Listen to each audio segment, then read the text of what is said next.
दोस्तों सलाम नमस्ते जिंदाबाद।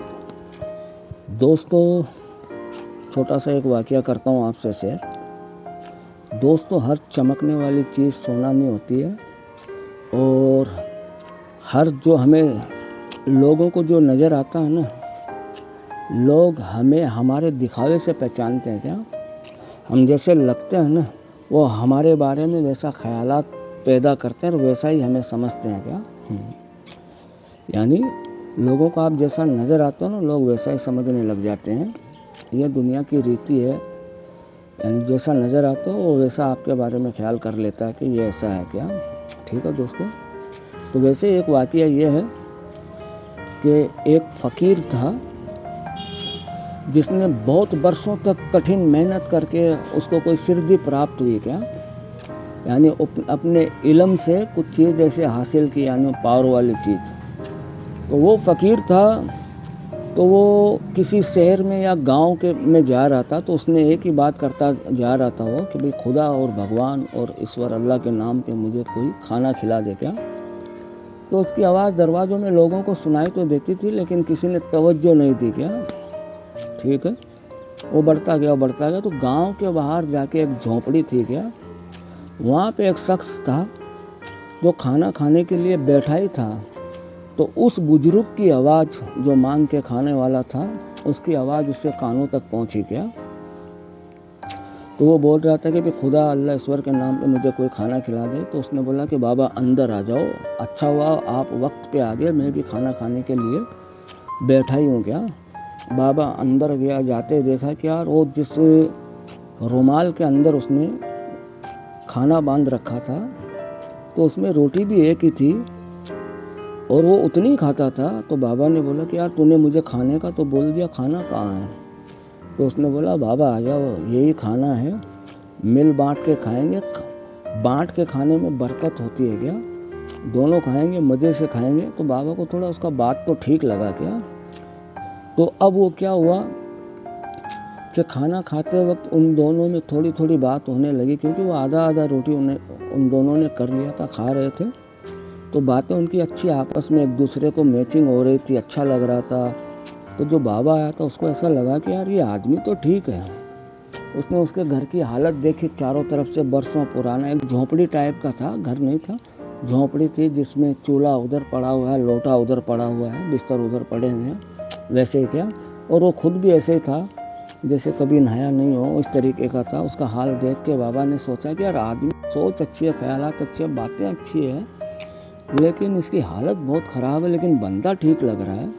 तो बाबा ने उसको बोला कि यार मैंने खाना खाया, मुझे बहुत अच्छा लगा यार, मेरा दिल खुश हो गया, बोल तुझे क्या चाहिए। उसने बोला नहीं भाई बाबा आपने खाना खाया, मुझे बहुत अच्छा लगा है, बहुत मेहरबानी आप आए और दोनों मिल के खाए, मुझे भी उतनी खुशी हुई जितनी आपको हुई है क्या। तो बाबा ने बोला कि यार मैंने बहुत तपस्या की है बरसों से, तो मेरे पास एक पत्थर है क्या, ये पारस का पत्थर है, तो ये पत्थर मैं तुम्हें देता हूँ, तुम इसके हकदार हो, इसके लायक हो। तो इस पत्थर से एक फ़ायदा होगा आपको कि इसको आप जिस पे रगड़ोगे, जिस चीज़ पे, जिस सामान पे, जिस पे आप रगड़ दोगे तो वो सोने का हो जाएगा क्या। उसने बोला बाबा यार देखो मुझे ज़रूरत तो है नहीं, आप इस चीज़ को किसी ज़रूरतमंद को दो, ज़रूरतमंद को दोगे तो उसके काम आएगी, मेरी सारी ज़रूरतें पूरी हो रही है, मैं जिस हाल में हूँ उस हाल में ठीक हूँ क्या। लेकिन बाबा ने जब बार बार रिक्वेस्ट की तो उसने बाबा का दिल रखने के लिए वो पत्थर ले लिया। बोलता बाबा बहुत शुक्रिया क्या। बाबा ने फिर उसको समझाया कि तुम दुनिया का हर ऐश व आराम कर सकते हो, तुम्हें जो चाहिए आप इससे हासिल कर सकते हो, इस पत्थर को आप जिस पे रगड़ोगे वो सोने का हो जाएगा क्या। बोले ठीक है बाबा बहुत धन्यवाद क्या। बाबा चला गया क्या।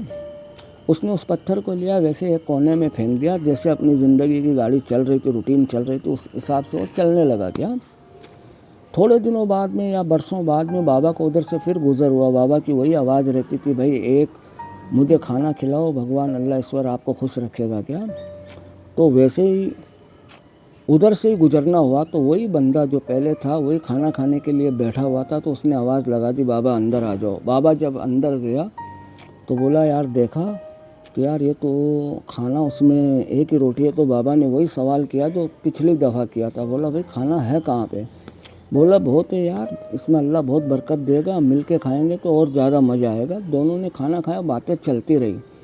चलते चलते बाबा को याद आया था कि मैं यार कभी इसके यहाँ आया था शायद, और वो पत्थर भी मैंने इसको दिया था। तो बाबा ने बोला था कि यार तुम तो बहुत बेवकूफ़ और घटिया आदमी हो, जब तुम्हें इतना समझाया था। बाबा बहुत गुस्सा हो गया था। बोला यार मैंने तेरे को वो पत्थर दिया था, पारस का पत्थर दिया था ना, तूने यहाँ कुछ ऐश और आराम की चीज़ें बनाई, ना बड़ा घर बनाया, ना कुछ ऐसा। मतलब मैंने सोचा था पता नहीं तूने कौन सी राजा महाराजों वाली ज़िंदगी जी रहा होगा, तू तो बिल्कुल बेवकूफ़ निकला, तू तो वैसे ही जी रहा है।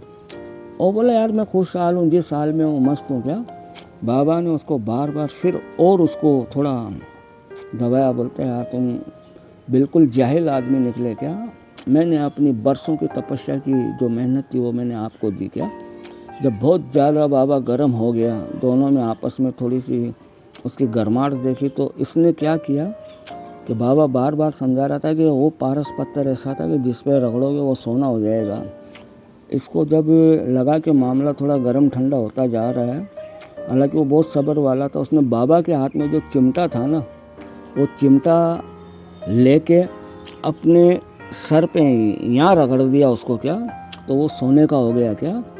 तो बाबा की आंखें भी खुल गई क्या कि अरे ये क्या हुआ। बाबा ने देखा कि जब इसने चिमटा ऐसे रगड़ के उसको सोने का कर दिया तो बाबा की आंखें खुल गई। बोलता अरे ये क्या कमाल हो गया, चमत्कार क्या। तो बाबा हिल गया, उसके पाँव में गिर गया। बोला अरे यार तुम तो बहुत ज़्यादा आगे बढ़ो, मुझसे भी ज़्यादा हो क्या, लेकिन तुम देखने में तो बिल्कुल ऐसे लगते हो जैसे बेवकूफ़ हो, जाहिल हो, सीधे साधे आदमी हो, तुम्हें कोई इल्म नहीं है, तुम्हें कुछ पता नहीं है, इस टाइप के लगते हो।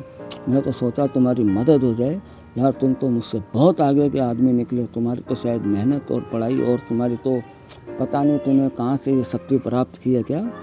तो मेरा कहने का मतलब ये है कि लोग जो देख के यानी अंदाज़ा लगा लेते हैं ना उसके बारे में कि ये कैसा है, ये गलत है।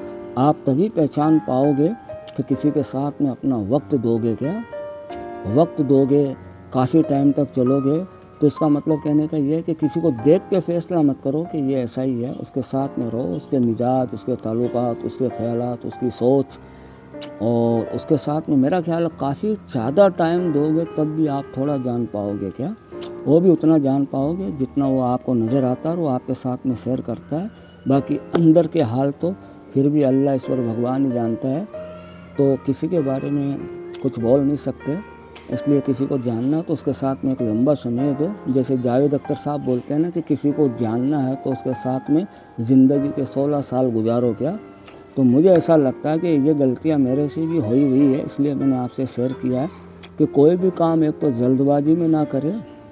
जल्दबाजी का डिसीजन, हमारे यहाँ तो बोलते हैं कि जल्दी के काम शैतान के होते हैं, लेकिन जल्दबाजी में डिसीजन ना ले, कोई भी फैसला ना ले। आप किसी को पहले सोचे समझे जाने परखे, उसके बाद में विचार करें, देखो फिर क्या मामला आता है। यानी हकीकत की तह तक जाके फिर अगर आप फैसला लोगे ना कि ये ऐसा है तो उसमें बहुत मज़ा है। तो दोस्तों कहने का मतलब किसी के बारे में अगर सोचना है तो अच्छा सोचो, वरना अपनी मर्ज़ी से बुरे ख्यालात, बुरी सोच, ये सब डिसीजन ना ले। किसी को परखना तो उसके लिए वक्त देना पड़ता है, उसको पहचानने के लिए समय देना पड़ता है। कहने का मतलब ये कोई भी काम जल्दबाजी से मत करो दोस्तों। ठीक है दोस्तों, सलाम, नमस्ते, जिंदाबाद।